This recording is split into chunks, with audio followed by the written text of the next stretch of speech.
Hello friends, this is Yasir और आज हम जिस मूवी का एक्सप्लेनेशन करने वाले हैं इसका नाम है अलाइव, जिसकी IMDb पे रेटिंग है 6.2 आउट ऑफ 10 और ये मूवी 2020 में रिलीज हुई थी। तो बगैर टाइम वेस्ट किए चलते हैं मूवी की तरफ। मूवी के स्टार्ट होते ही हम एक लड़के को देखते हैं जिसका नाम जुनवू है, जो एक फ्लैट में अपनी फैमिली के साथ रहता था, जो अपना पूरा दिन लाइव गेमिंग में दोस्तों के साथ गुजारता था। उसे PUBG गेम का काफी क्रेज था और उस दिन भी वो उसी में बिजी था, लेकिन उसकी फैमिली घर पर नहीं थी। तभी गेम खेलने के दौरान न्यूज पर एक रिपोर्ट आती है कि सियोल सिटी में एक वायरस फैल गया है, जिससे इन्फेक्टेड होकर लोग एक दूसरे को ही काट रहे थे। ये वायरस इस हद तक फैल चुका था कि गवर्नमेंट की कंट्रोल से भी बाहर था और जो लोग सरवाइव कर चुके थे उन्हें बचने के लिए कोई रास्ता नहीं दिखाई देता। ये न्यूज सुनकर वो अपने अपार्टमेंट की बालकनी से बाहर देखता है कि वहाँ पर इन्फेक्टेड लोग एक दूसरे को काट रहे हैं और ये सारी सिचुएशन देखकर वो काफी नर्वस हो जाता है। असल में ये एक ज़ोंबी वायरस था जिसकी वजह से इन्फेक्टेड होके लोग ज़ोंबीज बन रहे थे।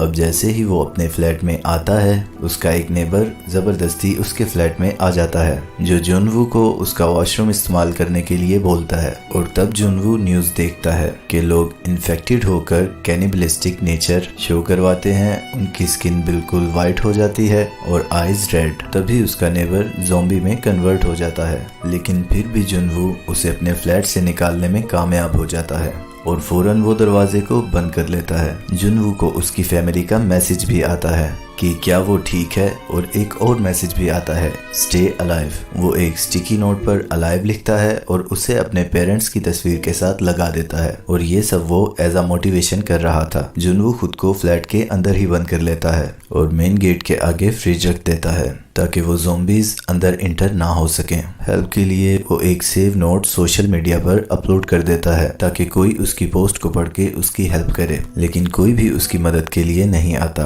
क्योंकि जहाँ पर वो रहता था वो सारे का सारा एरिया इन्फेक्टेड था। ये सब कुछ उसे एक ड्रोन के जरिए पता लगा था जब उसके पास सिग्नल अवेलेबल थे।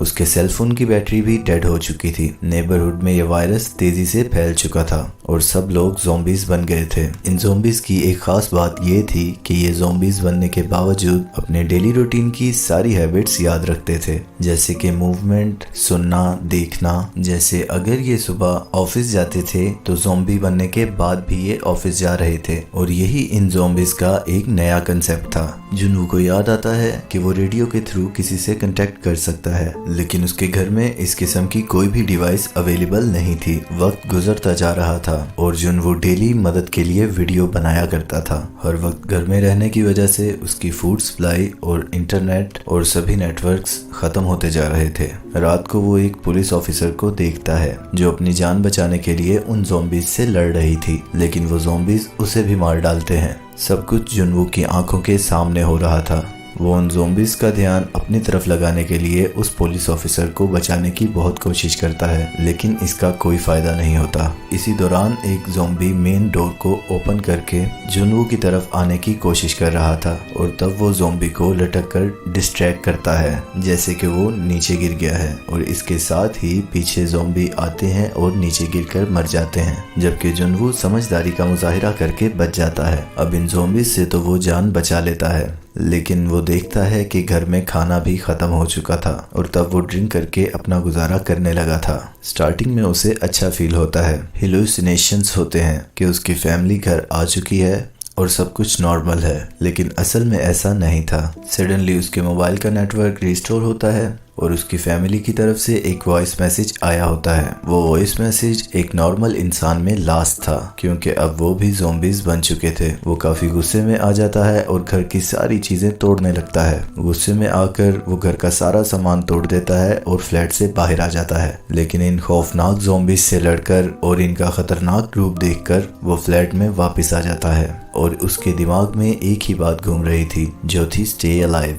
इन ज़ोंबीज को देखकर वो एक बात तो डिसाइड कर लेता है कि वो ज़ोंबी तो बिल्कुल नहीं बनेगा। ये सोचकर वो खुद को फांसी लगाकर सुसाइड करने ही वाला था, तो तभी कोई सामने वाले फ्लोर से लेजर लाइट की मदद से उसे बचा लेता है। वो उठकर देखता है तो उसके सामने वाली बिल्डिंग में एक और सर्वाइवर बची थी जिसका नाम किम यूबिन था। वो दोनों डेली सिग्नल्स के थ्रू बातें किया करते थे। यूबिन ने अपने मेन डोर के अंदर एक ट्रैप भी लगाया था जिसके अंदर एक ज़ॉम्बी फंस जाता है और मौके का फायदा उठाकर यूबिन उसे मार देती है। यूबिन एक अच्छी लड़की थी, वो किसी को भी मारना नहीं चाहती थी क्योंकि सिचुएशंस कुछ ऐसी थी कि उसे उस ज़ॉम्बी को मारना पड़ा, क्योंकि अगर वो उसे न मारती तो वो ज़ॉम्बी शायद उसे मार डालता। यूबिन देखती है कि जुनवू काफी दिनों से भूखा है। वो उसे खाना देने के लिए एक रस्सी को अपने अपार्टमेंट से बांधकर उसकी तरफ फेंकने की कोशिश करती है, लेकिन जिस बॉल के जरिए वो उस रस्सी को फ्लोर तक फेंक रही थी वो वहां जाने के बजाय नीचे गिर जाती है। तब जुनवू अपना ड्रोन भेजता है और ड्रोन के जरिए उन दोनों के दरमियान एक रस्सी बांध दी जाती है और जुनवू तक खाना पहुंचाया जाता है,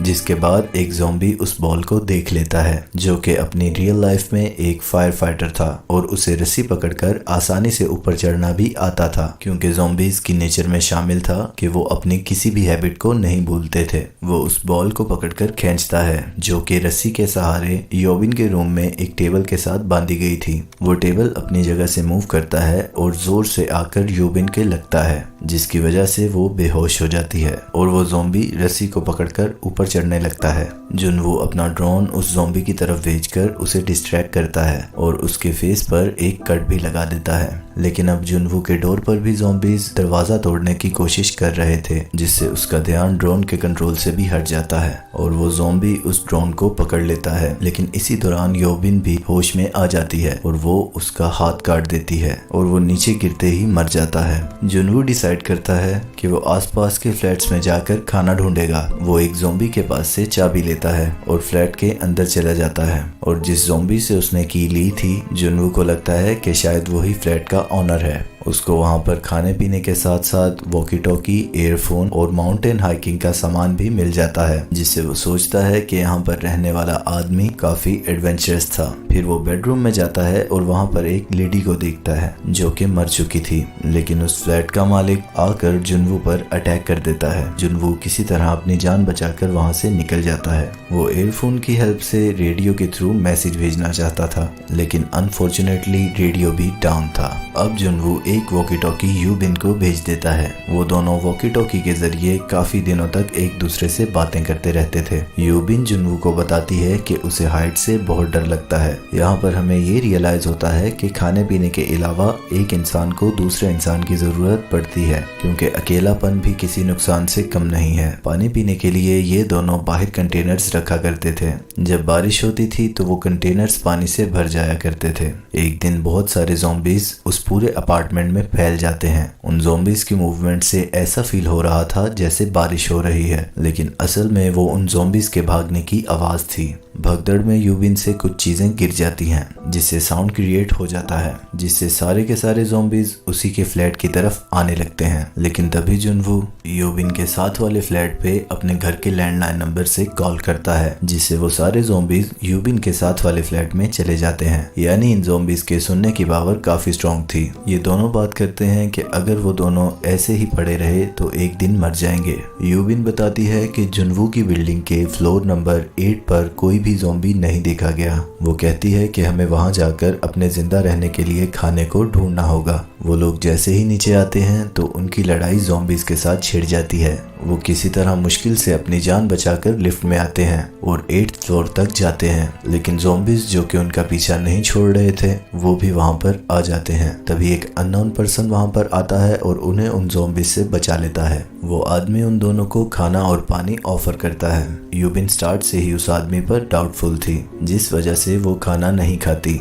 लेकिन फिर उसे मजबूरन खाना पड़ जाता है। वो आदमी सच में एक अच्छा पर्सन नहीं था। वो उन्हें धोखा दे रहा था। उसने उन दोनों के खाने में बेहोशी की मेडिसिन मिलाई थी। उन लोगों के बेहोश होने के बाद वो उन्हें बांध देता है। असल में ये आदमी अपनी ज़ॉम्बी बीवी के लिए यूबिन को एज अ फूड लेकर जा रहा था। वो यूबिन को अपनी ज़ॉम्बी वाइफ के रूम में फेंक देता है, लेकिन तभी जुनवू को होश आता है और वो उस आदमी को गन पॉइंट कर देता है, लेकिन वो फिर भी उसकी नहीं सुनता। यहाँ पे यूबिन अपनी समझदारी का मुजाहिरा करती है। वो एक कपड़े से उस ज़ॉम्बी का फेस ढक देती है और उसी आदमी के ऊपर छोड़ देती है और वो औरत अपने ही हस्बैंड को काट लेती है। अब यूबिन ना चाहते हुए भी उन्हें मार देती है और गोलियों की आवाज सुनकर सारे ज़ॉम्बीज उस फ्लैट की तरफ बढ़ते हैं। तभी यूबिन जुनवू को कहती है कि वो उसे शूट कर दे, कि तभी उन्हें हेलीकॉप्टर्स की आवाज आती है। वो लोग ज़ॉम्बीज का काफी मुकाबला करते हुए बिल्डिंग की छत पर आ जाते हैं। लेकिन अफसोस कि वहाँ पर कोई भी हेलीकॉप्टर नजर नहीं आता। वो बची हुई गोलियों से ज़ॉम्बीज को शूट करते हैं और साथ में प्रे करते हैं कि वो किसी तरह बच जाएं कि तभी अचानक से वहाँ पर हेलीकॉप्टर्स आ जाते हैं। उन ज़ॉम्बीज को शूट करते हुए उन दोनों को सही सलामत हेलीकॉप्टर में बिठा लिया जाता है। वहाँ से निकलते ही सिग्नल्स भी आ जाते हैं और उनके फ्रेंड्स के आए हुए मैसेजेस देखकर वो लोग खुश हो जाते हैं। दोनों सर्वाइवर्स अपनी पिक्चर्स को नेट पर अपलोड करके अपनी लोकेशन बताते हैं। फाइनली जुनवू का स्टे अलाइव अब अलाइव बन चुका था। इसके साथ ही मूवी का एंड हो जाता है।